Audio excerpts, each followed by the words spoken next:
Hello, guys. As one peculiar incident happened yesterday in BKC, 300 to 500 SEBI employees were gathered on the road opposite SEBI office in BKC, Bandra Kurla Complex, Mumbai. And they were protesting against SEBI's senior management, and their demand was to a resignation of Chairman Madhabi Puri Buch. So we are talking about office politics basically. This is the most flagrant and most visible example that we can see about office politics in an organization. We always discuss these behind closed doors or at the water coolers, or this is always most of the time gossip. And very few people seek advice or guidance in these aspects of work life, office politics. But since SEBI news in the is everybody knows about what is happening in SEBI. We are not talking about the corruption charges made on Madhabi Puri Buch, who is the chairman of SEBI. We are talking about the charges made by employees. Approximately, there are 1,000 managers, let us say, based on the reports in the news media. There are, let us say, 1,000 managerial level or above, managerial or above level employees in SEBI. Almost 500 people, almost 50% of managerial people have signed a letter, and this letter has gone to Finance Ministry in the last month, which says that we are demanding removal of Chairman Madhabi Puri Buch because the workplace has become toxic. We are monitored minute by minute, and the way we are treated in private meetings as well as the public places is not at all acceptable. So the stress was building in August itself. The Finance Ministry has already taken cognizance of this letter, and I'm sure SEBI and Finance Ministry will be taking action on it. They must already have. But the point here is 500 people out of 1,000 people, 50% people of the organization come together, and they sign a petition, they sign a letter and send it to the authorities who are above the chairman and ask for her resignation. Is a typical office politics, and I'm not saying who is a victim here, I'm not judge. What we can basically see here is from whatever information available in the public domain, that Madhabi Puri Buch seems to have created, as per the employees, SEBI employees, Madhabi Puri Buch, who is the chairman of the SEBI, she has created an atmosphere of fear. The fear is the motivating factor. Fear is the incentive. Because of the fear, the performance has to be improved. This is what the work ethic is currently. The employees are saying the toxic workplace is very toxic now. People are backbiting, people are gossiping, people are talking behind each other about talking bad behind each other, and people are getting treated, misbehaved in public places. They are being shouted at, and their moments in the office are monitored minute by minute, and their KRAs has been unrealistic. So these are some of the aspects because of which the employees have complained about Chairman Madhabi Puri Buch. I'm sure the other side, the Madhabi Puri Buch side also will have their own perspective, but she has not come out in open. SEBI has released a press note yesterday or day before yesterday, stating that because of the KRA issues, because of the KRA, because of the complaints made by the approximately 500 people from SEBI. They have already, the basic context behind the complaint was HRA and KRA. They were expecting increase in the HRA, and they were expecting KRAs to be managed not at such an aggressive level.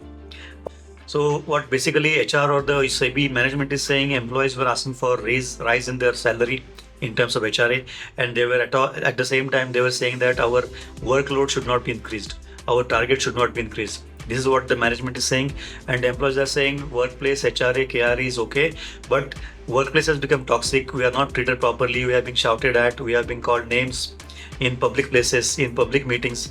So, and we are not at all comfortable working under such a toxic conditions, wherein we are not managed properly, or we are not treated properly.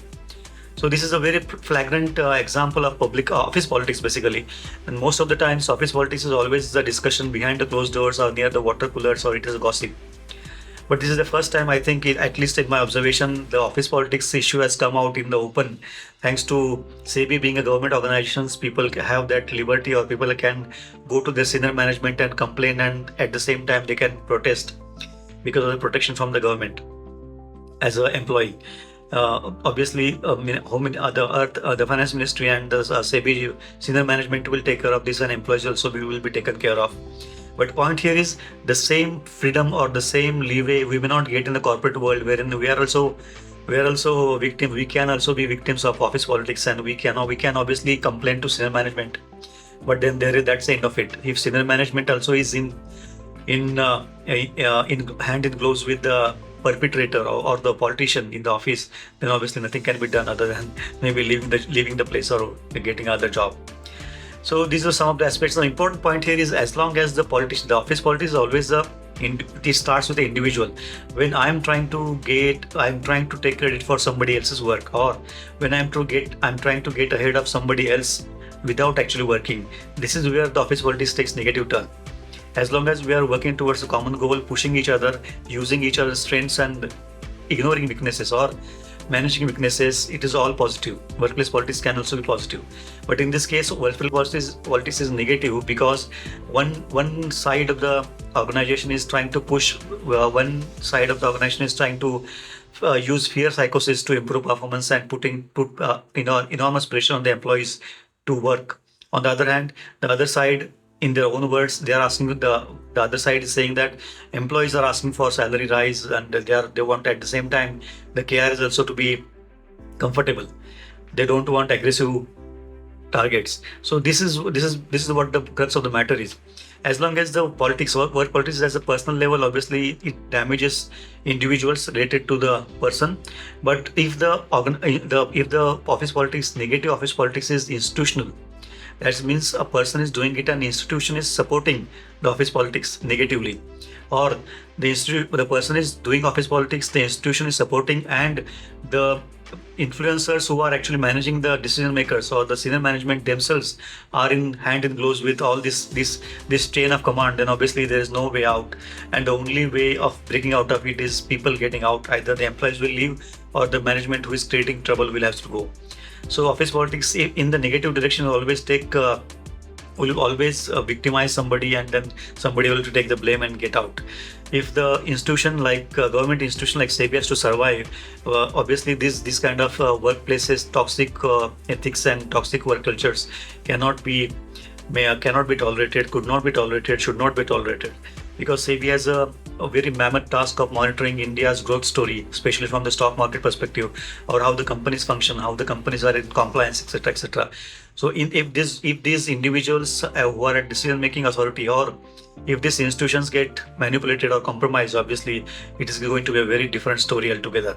So, office politics in this case, if it is negative, it must be nipped in the bud. Otherwise, we'll have to pay the price for it. Thank you very much.